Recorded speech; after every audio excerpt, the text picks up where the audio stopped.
चंदा चोर को जब लोग कहने लगे चंदा चोर, तो अपने दाग को धोने के लिए, अपनी दाग को छिपाने के लिए ये सामने वाले को कुछ पुट पटांग बोलने लगे। वो भी भ्रष्ट, ये भी भ्रष्ट। अच्छा। वो भी देशद्रोही, हाँ। ये भी देशद्रोह की तरह व्यवहार करता है। अच्छा। अरे गाय हमर, भैंस हमर, चारा हम खा गए, कहानी खत्म है। वो चारा तो हमारा ही था ना, किसका चारा था वो? तो कबूलिए कि हम चारा खा गए। ख्वाब देखना गलत चीज थोड़े है, ख्वाब देखना अच्छी बात है। प्रधानमंत्री बन जाए, राष्ट्रपति बन जाए, हैं? तो ख्वाब देखना खराब चीज नहीं है। लादेन का नाम जानती हैं आप? अब कहाँ वहाँ आप जा रहे हैं, उससे तार जोड़ रहे हैं। दाऊद इब्राहिम का नाम जानती हैं? बिल्कुल। क्या उनके चाहने वालों की संख्या कम है क्या? नहीं। हम तो लालू प्रसाद यादव जी को अपना भगवान मानते हैं। हम तो सवाल किस पे होना चाहिए? गोदी मीडिया को सवाल पूछना चाहिए। साक्षी मलिक जी, दिनेश फोगाट जी, इन लोगों को क्यों सताया गया? ये भी बात सही नहीं, ये भी बात सही है कि आपका कंपटीटर भी बनने लायक नहीं है। वो क्या करेंगे कि बनी बनाई जो आपकी जो संपत्ति है, अमानत है, उसको सिर्फ बिगाड़ने का काम करेंगे, ढाने का काम करेंगे। भाजपा वाले लोग यही लोग को हटा दिए हैं। अच्छा। भाजपा नरेंद्र मोदी जी का जब इंटरव्यू करना था तो ये लोग को बुलाया गया, अक्षय कुमार को बुलाया गया। बिहार में एक इतिहास बना कि 1,20,336 नियुक्ति पत्र एक दिन में बांट दिया गया। आप पत्रकार हो, आपकी काम है सत्ता से डट करके जनमानस के सवाल को पूछना। नमस्कार, मेरा नाम प्रीति है और आप देख रहे हैं लाइव लॉन्ग। चर्चित यूट्यूबर मनीष कश्यप जब से जेल से रिहा हुए हैं तब से एक अटकलें जारी है कि क्या वो राजनीति में कदम रखेंगे, और अगर राजनीति में कदम रखेंगे तो वो किस पद के लिए लड़ेंगे। उनके जो प्रशंसक है वो उनको मुख्यमंत्री के तौर पर देख रहे हैं। इसे सब तमाम चर्चाओं पे बात करने के लिए हमारे साथ संतोष रेणु यादव जी हैं। उन्हीं से पूछेंगे क्या लगता है आपको मनीष कश्यप के बारे में? कुछ न लगता है, काहे में कुछ लग रहा है? हमरा कुछ लगेगा। हम उनके प्रशंसक जो है उनको देख रहे हैं कि हमारे जो मतलब नेता समझ रहे हैं उसको कि मुख्यमंत्री बनेंगे। देखिए, ख्वाब देखना गलत चीज थोड़े है, ख्वाब देखना अच्छी बात है। प्रधानमंत्री बन जाए, राष्ट्रपति बन जाए, हैं? तो ख्वाब देखना खराब चीज नहीं है। ख्वाब देखिएगा तब ना कुछ, मान लीजिए कि ख्वाब देखिएगा, ख्वाब अगर हकीकत बन गया तो हकीकत भी तो बन जाता है। हाँ, प्रधानमंत्री का ख्वाब देखे नहीं, वो मुख्यमंत्री तक ही है, अभी बिहार का ही भला करेंगे। हे भगवान, ख्वाब लंबा देखिए तब ना एकाध डेग पीछे रहिएगा। अब ख्वाबे देखिएगा एक डेग पहले ही तो वजह पे रह जाइएगा। अच्छा। ख्वाब लंबा देखिए, ख्वाब देखिए कि अमेरिका के राष्ट्रपति बन जाएंगे, तब जाकर के हो सकता है कि ना तो भारत के नागरिक है, पहले भारत में करेंगे, पहले वो बिहार के नागरिक। माने संविधान तो एक के न है देश के। हाँ, तो ख्वाब लंबा देखने के लिए बोलिए। लंबा ख्वाब देखेगा तो कुछ एकाध डेग न हो सकता है कहीं रह जाए, कहीं एकाध डेग बढ़े। अल्टीमेटम देके गए थे सरकार को कि अगर हम निकल गए तो 180 दिन में गिरा देंगे सरकार बिहार की। देखिए, जेकर गिरल मानसिकता रहेगा वो गिरावे की बात करेगा, है ना। अच्छा। जो अच्छा आदमी होगा वो बनाने का बात करेगा। व्यक्ति के पास दो तरह की मानसिकता होती है ना। एक कंस्ट्रक्टिव माइंडसेट और दूसरा होता है डिस्ट्रक्टिव माइंडसेट। जो कंस्ट्रक्टिव माइंडसेट जो रखते हैं वो संरचना में विश्वास रखते हैं, जैसे हमारे तेजस्वी यादव जी, आदरणीय नीतीश कुमार जी, है ना। ये लोग जो है, या लालू प्रसाद यादव जी, ये लोग जो है कंस्ट्रक्टिव माइंडसेट के हैं। ये लोग संरचना में विश्वास रखते हैं, बनाते हैं, सरकार बनाएंगे। जब अब देखिए कि सरकार में जब आए आदरणीय तेजस्वी प्रसाद यादव जी आदरणीय नीतीश जी के साथ मिल करके, तो बिहार को विकसित बना रहे हैं, है ना। 50,000 करोड़ का निवेश बिहार में हुआ है। इन्वेस्टर मीट के बाद बिहार में एक इतिहास बना कि 1,20,336 नियुक्ति पत्र एक दिन में बांट दिया गया।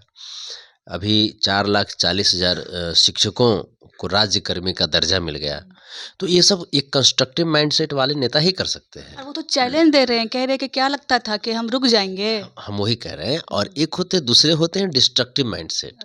वो क्या करेंगे कि बनी बनाई जो आपकी जो संपत्ति है, अमानत है, उसको सिर्फ बिगाड़ने का काम करेंगे, ढाने का काम करेंगे।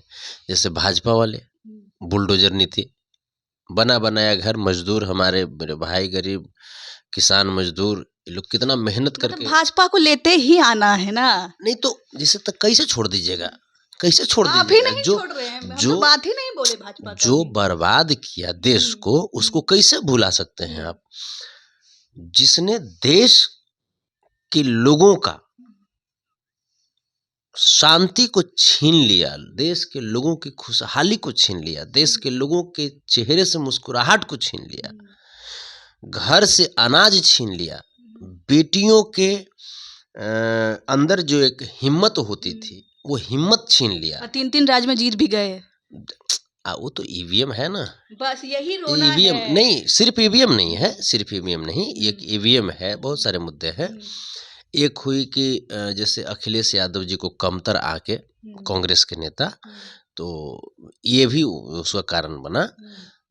लेकिन कुल मिलाकर के अभी तो ईवीएम के बारे में अभी सुप्रीम कोर्ट भी ईवीएम के खिलाफ अब आ गई है। सुप्रीम कोर्ट का भी कहना है कि जिस देश में ईवीएम का आविष्कार हुआ उसी देश में जब ईवीएम का यूज नहीं होता, वो विश्वसनीय नहीं है मतदान के लिए। चलिए मुद्दे से नहीं भटकते हैं, हम बात कर रहे थे मनीष कच्छप के बारे में। कंपटीशन के तौर पे देख रहे हैं आप? बढ़िया है, आप लोगों का कंपटीशन बढ़ा है। नहीं, हम राजनीति की बात कर रहे हैं, वो तो बात अलग है। ये भी बात सही नहीं, ये भी बात सही है कि आपका कंपटीटर भी बनने लायक नहीं है वो। अच्छा, आप एक पॉजिटिव रिपोर्टिंग करते हैं, आपकी जो पत्रकारिता है वो एक पॉजिटिव पत्रकारिता है ना। लेकिन वो जो पत्रकारिता करता है वो एक नेगेटिव पत्रकारिता करता है, वो गोदी मीडिया की तरह काम करता है। जबकि पत्रकारिता जो है ना एक बहुत ही अनुपम चीज़ है, सबको विश्वास होती है। जब पूरी दुनिया से विश्वास उठ जाता है तो पत्रकारिता पे विश्वास होती है कि शायद हमारे सवाल को कोई पत्रकार ले जा करके सत्ता से पूछे। आप ये बात कर रहे हैं, उनके चाहने वाले लगातार 2 दिन से जब वो जेल से निकल रहे थे तो वहाँ बैठे हुए थे, और आप बात कह रहे हैं कि वो दिमाग भटकाते। आप ये बताइए कि ओसामा बिन लादेन का नाम जानती हैं आप? अब कहाँ वहाँ आप जा रहे हैं, उससे तार जोड़ रहे हैं। दाऊद इब्राहिम का नाम जानती हैं? बिल्कुल। क्या उनके चाहने वालों की संख्या कम है क्या? नहीं, तो आम जनता की हम बात कर रहे हैं। नहीं तो आम जनता वहाँ गई हुई थी। तो आम जनता की हम बात कर रहे हैं कि अगर मान लीजिए किसी को भी, जैसे मान लीजिए कि कोई भी आदमी जैसे निकलता है, जेल से निकलता है, कोई भी एक आदमी, कोई क्रिमिनल हो जाए या कोई मर्डरर हो जाए, वो भी जेल से निकलता है तो बहुत सारे लोग उसके समर्थन में खड़े रहते हैं। तो आप क्या कहिएगा कि उस व्यक्ति को सीधा प्रधानमंत्री बना दो, सीधे राष्ट्रपति बना दो? और हैं, सबके हैं, आपके भी प्रशंसक हैं। आप भी जब किसी संकट में आइएगा तो हम खुद आपके प्रशंसक हैं, लोग प्रशंसक हैं, तमाम जो अच्छे जो पत्रकारिता करते हैं उनके हम खुद प्रशंसक हैं। तो लोग 2 4 10 गो 50 गो 100 गो 1000 गो लोग जुट जाए से कभी भी शेर को कोई फर्क उरक नहीं पड़ता है। उनका एक बयान था कि चारा चोर का जो बेटा है उसको हम हटा देंगे, तो सुने ही होंगे। देखिए, इस तरह का बयान वो दे रहे हैं। देखिए, चोर जो होता है ना, उसको जब आप कहिएगा कि चोर है तो वो दूसरे को चोर कर देगा। अच्छा। ये जो चंदा चोर है, 16 करोड़ का इंजेक्शन दिलाने के लिए चंदा जो लिया था, या एक रिक्शा वाले थे दीपक शर्मा ऐसे कुछ थे, उनको भी ये लोग आर्थिक मदद करने के नाम पर चंदा लिया और चंदा चोरी करके कितना एक्साइड बैटरी वाले से रंगदारी ले रहा था। बताइए, ये तो गलत बात है ना, बिहार को बदनाम ये कर रहा था। तो ये चंदा चोर है ना। और चंदा चोर को जब लोग कहने लगे चंदा चोर, तो अपने दाग को धोने के लिए, अपनी दाग को छिपाने के लिए ये सामने वाले को कुछ पुट पटांग बोलने लगा। आप ये बताइए कि तेजस्वी यादव जी या लालू प्रसाद यादव जी जो कुछ भी किए या जो कुछ नहीं किए, इसका कौन सा हक बनता है? इसका कहाँ से राइट बनता है? एक पत्रकार की कहाँ तक गरिमा होती है? ये पब्लिक अगर ये बात कहती है तो अलग चीज़ है, क्योंकि एक पब्लिक जो है, पब्लिक डोमेन में किसी को कुछ भी कहने का ये होता है, हक है। हाँ। लेकिन एक पत्रकार को ये शोभा देता है क्या? उसकी एक दायरा होती है, आपकी एक लिमिटेशंस है। उस पत्रकारिता से वो आगे जा रहे हैं, वो नेता बनना चाह रहे हैं, तो इसीलिए कह रहे हैं। तो फिर तो एक तरफ बोलते हो कि हम माइक नहीं छोड़ेंगे, दूसरी तरफ बोलते हो कि हम जैसे ये करने जा रहे हैं। तो मल्टीटास्किंग जो है ना, यहाँ पे जब हमारे पास स्पेशलिस्ट हैं तो फिर मल्टीटास्किंग को उतना आप रहिए। हमारे पास स्पेशलिस्ट हैं। जैसे अब गोदी मीडिया की तरह नहीं ना हो जाओगे कि पत्रकार भी बनोगे, पत्रकार के बाद माने टीटीएम भी बन जाओगे, तवाड़ तोड़ तेल मालिश वाला भी बन जाओगे, कोई माने कुछो नहीं हुआ तो बहुत बढ़िया शिष्य भी बन जाओगे भाजपा का, बहुत बड़ा भक्त भी बन जाओ, ऐसे नहीं ना होता है। आप पत्रकार हो, आपकी काम है सत्ता से डट करके जनमानस के सवाल को पूछना, है ना। अब ये नहीं कि आप तो गोदी मीडिया का तो ऐसे अब दिन रहा कहाँ।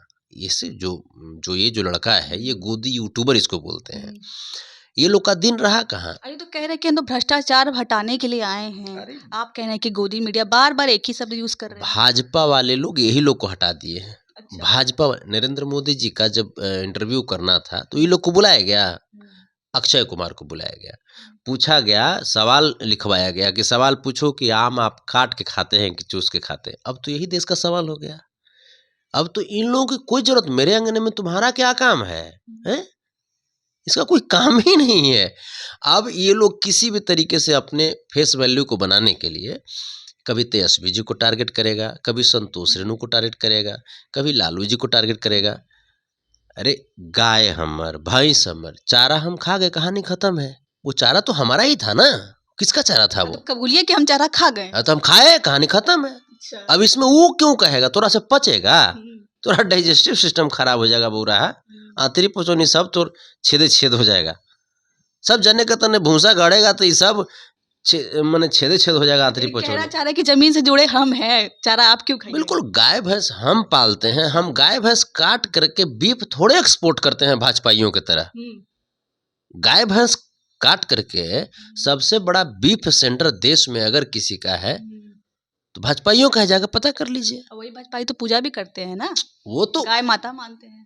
हम बता रहे हैं, आप लोग कहाँ मानते हैं? बता रहे हैं हम कि वो तो गाय माता नाम कहते कहते गायों की संख्या को कम कर दिया देश में। हमको लगता है कि आम जनता से ज्यादा प्यार आप भाजपा से करते हैं, हर बात पे भाजपा। क्या हम बात तो- है, इतना प्यार क्यों? हम तो दुश्मन से भी प्यार करते हैं। अच्छा। हम समाजवादी विचारधारा के लोग हैं, हमें किसी से ईर्ष्या नहीं होती। हमारे पास दुश्मन भी आते हैं। लालू प्रसाद यादव जी को जिस भाजपा ने पूरी जवानी जेल में बितवाया, लालू प्रसाद यादव तो उस भाजपा को भी गले लगाने का प्रयास करते हैं। उसी राह पे आप भी चल रहे हैं। हम तो लालू प्रसाद यादव जी को अपना भगवान मानते हैं। हम तो ये जो व्यक्ति हैं, हम इनको भगवान मानते हैं। हम तो इनको अपन सर पे रखते हैं, इनकी विचारधारा से हम चलते हैं। बाबा साहब भीमराव अम्बेडकर को अपना भगवान मानते हैं, डॉक्टर APJ अब्दुल कलाम जी को अपना भगवान मानते हैं। तो ये जो मान लीजिए कि जिस प्रकार से इन लोगों को सताया गया है, तो वो तो हम लोग नहीं भूले हैं ना। आज सवाल किस पे होना चाहिए? गोदी मीडिया को सवाल पूछना चाहिए। साक्षी मलिक जी, दिनेश फोगाट जी, इन लोगों को क्यों सताया गया? इन लोगों को संन्यास लेने पे क्यों मजबूर किया गया? अपना पदक वापस करने पे क्यों मजबूर किया गया? अपना अवार्ड वापस करने पे क्यों मजबूर किया गया? देश की बेटी को नंगा परेड क्यों कराया गया मणिपुर में? ये सवाल होना चाहिए। आज के डेट का सवाल होना चाहिए कि 2014 में देश के ऊपर 55 लाख करोड़ रुपए का कर्ज था, आज वो कर्ज बढ़ करके 205 लाख करोड़ कैसे हो गया? IMF अब देश को कर्ज देने से मना कर रही है। आप पे भी 1,40,000 का कर्ज हो गया, हम पे भी 1,40,000 का कर्ज हो गया। आज जो बच्चा जन्म लेगा उस पे भी 1,40,000 का कर्ज है, जो बच्चा गर्भ में है उस पे भी 1,40,000 का कर्ज है। ये कैसा गिफ्ट हुआ? भाजपा कह रही है कि हम 5वें नंबर पे आ गए विश्व में, अर्थव्यवस्था के मामले पे हम विश्व गुरु बनने के एकदम बिल्कुल करीब हैं। भाजपाई लोग आ गए, अच्छा। पूरे देश नहीं आई, हिंदुस्तान नहीं आई, भाजपा के नेता लोग आ गए।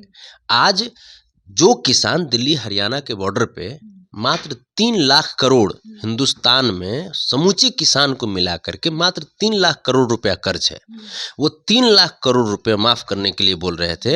ये लोग उस समय किसानों को आतंकवादी, खलिस्तानी, उग्रवादी तक कह दिए हैं, और ये किसानों का मात्र 3 लाख करोड़ माफ नहीं कर पाए, उसके बदले में अडानी और अंबानी का 25 लाख करोड़ माफ किया इन्होंने। अच्छा, आप मनीष कश्यप को और बीजेपी को जोड़कर देख रहे हैं क्या? देखिए, मैं जब भी बात कर रही हूँ तो आप बीजेपी को ला रहे हैं। देखिए, वो भी भ्रष्ट, ये भी भ्रष्ट। अच्छा। वो भी देशद्रोही, हाँ। ये भी देशद्रोह की तरह व्यवहार करता है। अच्छा। तो देश के खिलाफ ही तो दोनों सोचती है।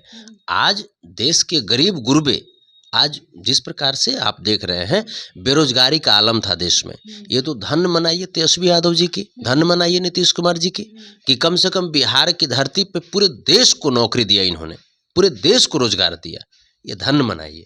अगर तेजस्वी जी, नीतीश जी अगर नहीं देते रोजगार, तब आज देश जिस स्थिति में रहता, आप बताइए। बिहार के साथ सौतेलापन व्यवहार किया मोदी जी बिहार ने। में जो 1,20,000 शिक्षकों को जो दिया गया है और आगे हम 10 लाख की बात कर रहे हैं कि 10 लाख हो जाएगा। अब तक 6 लाख हो चुका 6 है। लाख हो चुका है। सिर्फ ये 6 लाख काफी है। इतने लोग जो हर रोज भर भर के ट्रेन से दूसरे राज्य जाते हैं, अगर नौकरी का यही आलम रहता तो वो लोग नहीं जाते। हम वही तो बता रहे हैं कि ये लोग 17 साल तक बीजेपी बिहार में शासन की, 17 साल में आज देखिए कि मात्र 2 साल भी अभी नहीं हुआ है और तेजस्वी यादव जी 6 लाख यहाँ पे नौकरी दिए।